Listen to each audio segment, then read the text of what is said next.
Hello friends, today we are starting our new chapter जिसका नाम देख लेते हैं। Apgar score. ठीक है, Apgar score basically exam point of view से और जो मेडिकल लाइन से है, जो पीडियाट्रिक में वर्क कर रहे हैं, नर्सेज है, जूनियर डॉक्टर है, सबके लिए इम्पोर्टेंट है। ठीक है, एप्गार स्कोर मेनली होता किसके लिए है? न्यू बॉर्न बेबी के लिए।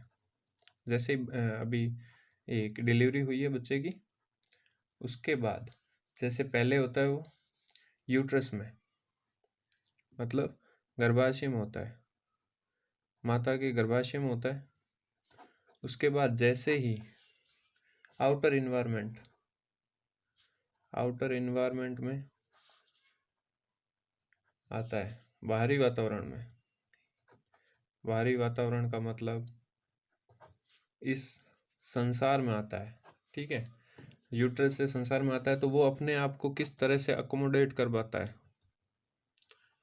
अकोमोडेट कर पाना, कैसे अकोमोडेट कर पाता है, कैसे ढाल पाना है। ठीक है, कैसे ढाल पाता है अपने आप को, उस हिसाब उसको असेस किया जाता है एप्गार स्कोरिंग के अंडर में। ठीक है, उसको असेस किया जाता है कि बच्चा जब गर्भाशय में है और जब बच्चा बाहरी वातावरण में आ गया आफ्टर डिलीवरी, उसके बाद बच्चा अपने आप को कैसे इन्वायरमेंट के प्रति एडजस्टमेंट बोल सकते हैं, एडजस्टमेंट टू एनवायरमेंट।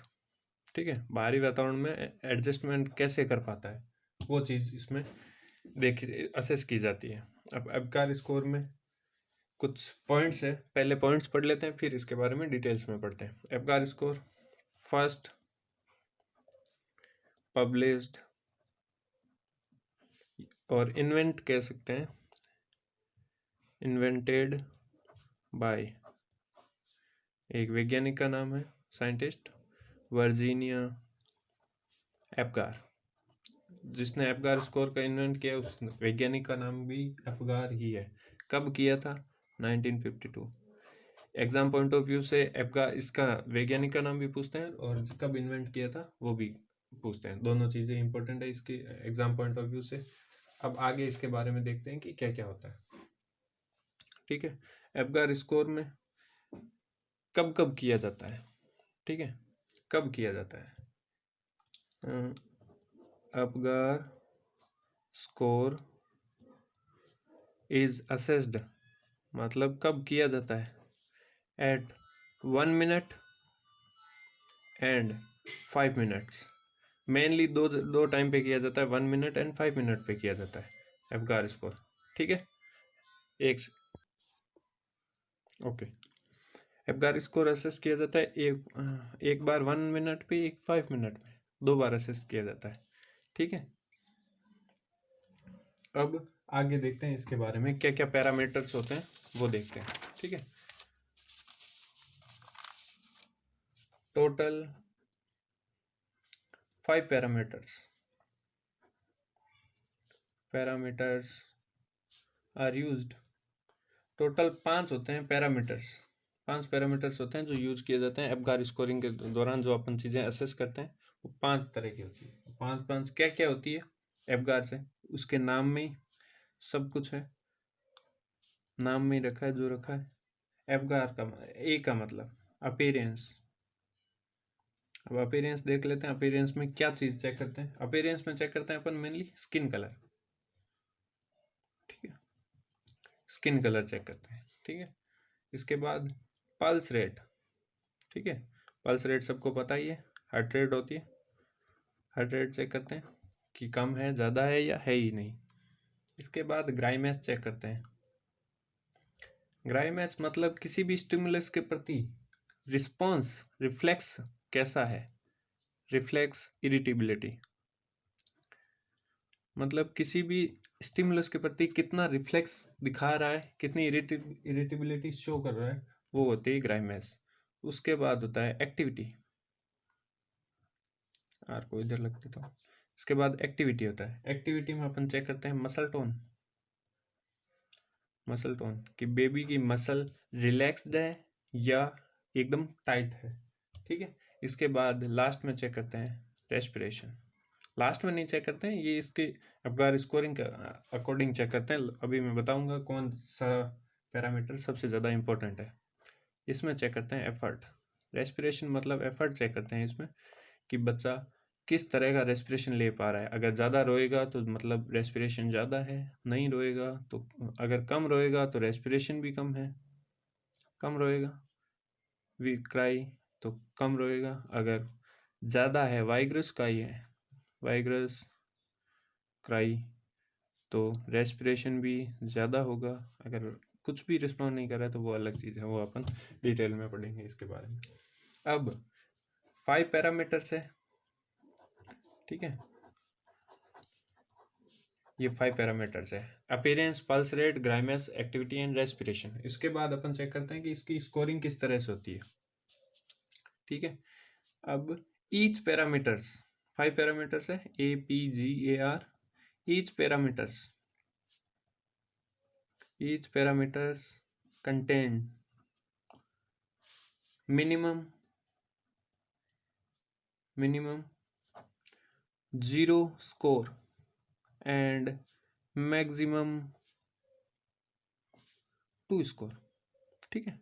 ये चीज़ इंपॉर्टेंट है, पता होनी चाहिए कि इस एप्गार स्कोर में ईच पैरामीटर्स का क्या होता है स्कोर, ठीक है। इसके बाद एप्गार स्कोर का टोटल मिनिमम स्कोर कितना होता है, एप्गार स्कोर का total minimum score, minimum score कितना होता है। अगर ईच पैरामीटर का मिनिमम स्कोर 0 है, सबका 0 0 0 मिलाएंगे पांचों का तो 0 ही होएगा, ठीक है। एंड मैक्सिमम स्कोर कितना हो सकता है, ईच पैरामीटर्स का 2 स्कोरिंग होती है तो मैक्सिमम सबका पांचों का मिला के हो जाता है 10। तो रेंज होती है एप्गार स्कोर की, एप्गार स्कोर कहाँ से कहाँ तक हो सकता है, 0 to 10 होता है। ये है सबसे इम्पोर्टेंट, स्टार लगा लीजिएगा और याद भी कर लीजिएगा, ठीक है। अब आगे देखते हैं क्या होती है। अब कुछ पॉइंट्स है जो पता होने चाहिए, क्या है ये स्लाइड हटा रहा हूँ, नोट कर लीजिएगा साथ में। अब मेन क्या है कि एक कंडीशन होती है, नोट डाल के लिख लीजिएगा, नोट डाल लो, ठीक है। आपने बताया कि अपन ने अभी बात की कि मैक्सिमम स्कोरिंग 10 होती है, मैक्सिमम 10 होता है स्कोर, ठीक है। 10 स्कोर दे सकते हैं, मतलब पेशेंट अगर बेबी फुल्ली एक्टिव है, फुल्ली अगर एडजस्ट कर पा रहा है एनवायरनमेंट के प्रति तो 10 स्कोर देते हैं। लेकिन ये होती है आइडियल कंडीशन, ठीक है। In general rarely possible and rare भी होती है, ठीक है। ये रेयर होती है कंडीशन। क्यों होती है रेयर, अब उसके बारे में बात कर लेते हैं। इसलिए होती है क्योंकि इसका एक अपन रेशनल दे सकते हैं, रीजन दे सकते हैं कि आइडियल रेयर क्यों होती है। क्योंकि because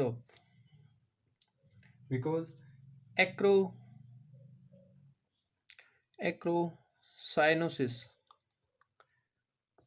is present at birth normally, ठीक है। एक्रोसाइनोसिस नॉर्मली प्रेजेंट होता है एट बर्थ बेबी में, तो एक्रोसाइनोसिस होएगा तो सीधी सी बात है, अगर एक्रोसाइनोसिस है तो कलर चेंज होएगा, जो कलर नॉर्मल होना चाहिए था वो नहीं होगा, और तो नॉर्मल नहीं होगा तो सीधी सी बात है 10 स्कोरिंग पॉसिबल नहीं है। इन आइडियल कंडीशन हो सकती है लेकिन रेयर कंडीशन में होगी, ठीक है। अब पढ़ते हैं इसके बारे में, पैरामीटर्स में क्या क्या होता है। इसी के साथ साथ एक्रोसाइनोसिस के बारे में पहले एक बार डिस्कस कर लेते हैं। 2 तरह के साइनोसिस होते हैं न्यूबॉर्न बेबी में, अगर एप्गार स्कोर के हिसाब से देखें तो। एक होता है सेंट्रल साइनोसिस मतलब होता है लिप्स, टंग, ट्रंक मतलब जो थोरेसिक और एब्डोमिनल एरिया होता है, ठीक है। एंड एक्सट्रीमिटीज मतलब हाथ एंड पाँव, ठीक है। All blue body, blue whole body, पूरी बॉडी ही ब्लू होती है। ये होता है सेंट्रल साइनोसिस। इसके बाद आता है एक एक्रोसाइनोसिस। ठीक है, एक्रोसाइनोसिस में क्या होता है? एक्रोसाइनोसिस में देख लेते हैं। ट्रंक होता है जो थोरेसिक एंड एब्डोमिनल एरिया होता है, सेंट्रल एरिया होता है। ठीक है, वो होता है ट्रंक। ट्रंक होता है, वो होता है एकदम पिंक। एंड एक्सट्रीमिटीज, एक्सट्रीमिटीज होती है ब्लू। ये होता है एक्रोसाइनस। ये मेनली प्रेजेंट होता है। दोनों के बारे में पता होना चाहिए, इंपॉर्टेंट है काफ़ी चीज़। जनरल नॉलेज के लिए एग्जाम में मेनली नहीं पूछा जाता है, लेकिन अपने को पता होना चाहिए कि एक्रोसाइनोसिस और सेंट्रल साइनोसिस क्या होता है। ठीक है, अब आगे डिस्कस करते हैं इसके पैरामीटर्स के बारे में। अब एक पैरामीटर्स के लिए अपन बना लेते हैं, एक स्लाइड बना लेते हैं, एक ग्राफ के माध्यम से देखते हैं। ठीक है, अब यहाँ लिख रहा हूँ, एक साइड में लिख रहा हूँ पैरामीटर्स। ठीक है, दूसरी साइड में लिख रहा हूँ स्कोरिंग 0 1 2। किसको 0 देना है, किसको 1 देना है, किसको 2 देना है। ठीक है, अब वैसे ही जैसे अपन ने पहले स्टार्ट किया था उसी हिसाब से अपन देखेंगे वापस कि क्या क्या कैसे स्टार्ट किया था। ठीक है, अब देखते हैं उसी के बारे में। टोटल पैरामीटर्स कितने थे, क्या क्या स्कोरिंग थी, अभी देख लेते हैं सारी चीज़ें साथ में। फर्स्ट अपन ने ए से स्टार्ट किया था, अपीयरेंस। अपीयरेंस, ठीक है, अपीयरेंस मतलब स्किन कलर। ठीक है, इसको सीरियल वाइज देख लेते हैं। ठीक है, अपीयरेंस। अब स्किन कलर, स्किन कलर में मेनली अपन देखेंगे क्या है। अगर होता है पूरा पेलर और साइनोसिस,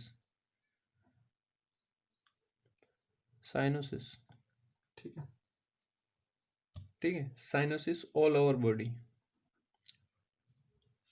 बॉडी मतलब ब्लू है, ऑल बॉडी ब्लू है, तो उसको मार्किंग देंगे, स्कोरिंग 0 देंगे। इसके अलावा अगर ट्रंक पिंक है, trunk pink and extremity blue है, ये होता है सेंट्रल साइनोसिस, जिसमें ऑल ओवर बॉडी ब्लू होती है। ये होता है एक्रोसाइनोसिस, एक्रोसाइनोसिस। ठीक है, एक्सट्रीमिटीज ब्लू है, ट्रंक पिंक है, तो एक स्कोरिंग देंगे। And all body and all pink body, अगर पूरी पिंक बॉडी है तो उसको 2 स्कोरिंग देंगे। ठीक है, ये देख लेते हैं। सेकंड जो आता है एपकार, AP, pulse rate. Pulse rate जिसको हार्ट रेट भी कहते हैं, सेम ही होता है। हार्ट रेट एब्सेंट है, मतलब है ही नहीं, तो उसको 0 मार्किंग देंगे। अगर हार्ट रेट लेस देन 100 है, 100 पर मिनट, 1 देंगे। अगर मोर देन 100 है, 100 पर मिनट है, तो 2 मार्किंग देंगे। उसके बाद आता है ग्राइमेस। ग्राइमेस मतलब रिफ्लेक्स इरिटेबिलिटी, रिफ्लेक्स अपन चेक करते हैं। रिफ्लेक्स में देख लेते हैं क्या क्या होता है।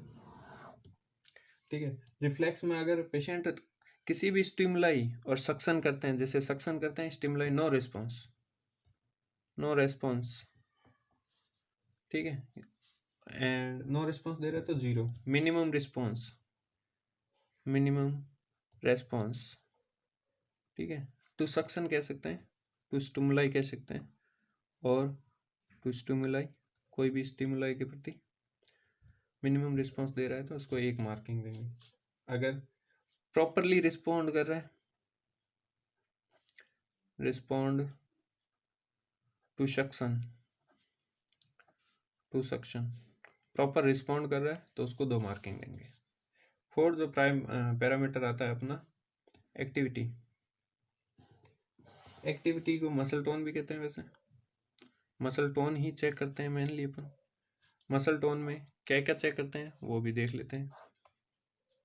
मसल टोन में एक तो होता है फ्लैसिड, फ्लैसिड मतलब बॉडी कोई मूवमेंट नहीं है, हाथ और पाँव में दोनों में कोई मूवमेंट नहीं है, ऐसे ही जैसे पैरालिसिस होता है ना वैसे पड़ा रहता है, ठीक है, नो मूवमेंट, नो मूवमेंट, ठीक है, ये तब देंगे उसको 0 मार्किंग। इसके बाद आता है मिनिमम फ्लेक्शन, ठीक है, अगर एक्सट्रीमिटीज का मिनिमम फ्लेक्शन है, minimum flexion of extremities, minimum flexion है तो उसको 1 देंगे। अगर प्रॉपर गुड फ्लेक्शन है, मतलब अपने हाथ और पाँव को एकदम ऐसे टाइट, इस तरह से टाइट कर रखा है, मतलब हाथ और पाँव को एकदम ऐसे टाइट कर रखा है तो गुड फ्लेक्शन है, उसको 2 मार्किंग देंगे। लास्ट एंड ये भी इम्पोर्टेंट है, लास्ट जो अपन देखते हैं वो है रेस्पिरेशन। रेस्पिरेशन कैसे चेक करते हैं? रेस्पिरेशन चेक करते हैं अगर रेस्पिरेशन एब्सेंट है, सबसे पहले एब्सेंट है तो 0 मार्किंग, ठीक है, स्लो है, इरेगुलर है और वीक क्राई है। रेस्पिरेशन चेक करते हैं कि पेशेंट की क्राई मतलब बेबी की क्राई कैसी है, कैसे वो रिस्पॉन्ड कर रहा है, रोने की जो वाइग्रस्टी है उसको चेक करते हैं। उसके बाद आता है वाइग्रस क्राई। वाइग्रस क्राई मतलब बहुत जोर से रो रहा है, और इसमें होता है slow and irregular weak cry है। अगर वीक क्राई है तो 1 देंगे और वाइग्रस क्राई है तो 2 मार्किंग देंगे। ये हो गया एप्गार स्कोर इसके बारे में।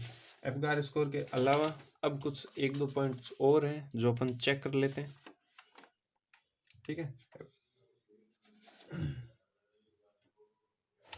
एप्गार स्कोर के अलावा अब कुछ पॉइंट्स और है जो अपन चेक कर लेते हैं, 1 सेकेंड।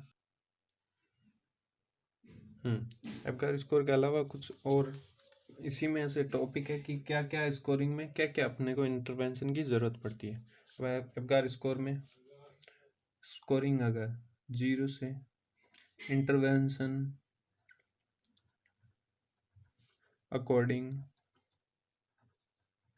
स्कोरिंग, ठीक है, इंटरवेंशन अकॉर्डिंग स्कोरिंग अपने को क्या क्या ज़रूरत पड़ सकती है उसको देखते हैं। एप्गार स्कोर में अगर स्कोर है 8 to 10 स्कोरिंग आ रहा है, ठीक है, तो कोई भी इंटरवेंशन की ज़रूरत नहीं है। 1 मिनट एंड 5 मिनट दोनों की बात हो रही है। No intervention required, only post delivery care, post delivery care required, ठीक है, एक्स्ट्रा कोई इंटरवेंशन की रिक्वायर्ड नहीं होती है। 8 to 10 होता है तो। इसके बाद अगर 4 to 7 स्कोरिंग आ रही है, 4 to 7 स्कोरिंग आ रही है तो स्टिमुलाई की ज़रूरत होती है, नीड स्टिमुलाई, ठीक है, पेशेंट और न्यूबॉर्न बेबी के रब करनी है, rub back and maybe need some O2 therapy, O2 therapy की भी रिक्वायरमेंट हो सकती है, O2 एडमिनिस्ट्रेशन करना पड़ सकता है, ठीक है। इन केस अगर स्कोरिंग 0 से 3 आ रही है, 0 से 3 आ रही है तो patient immediately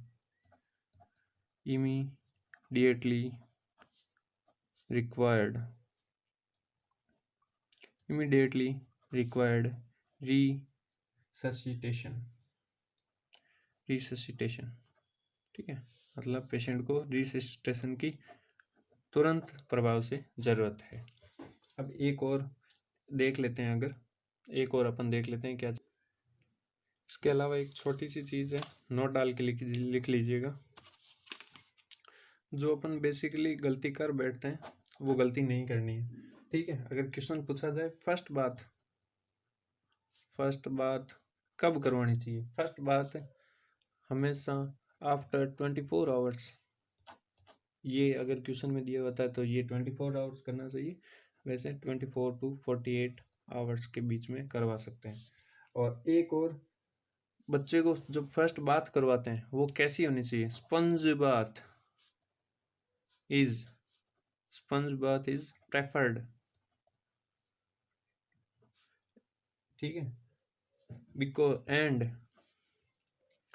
head should be washed last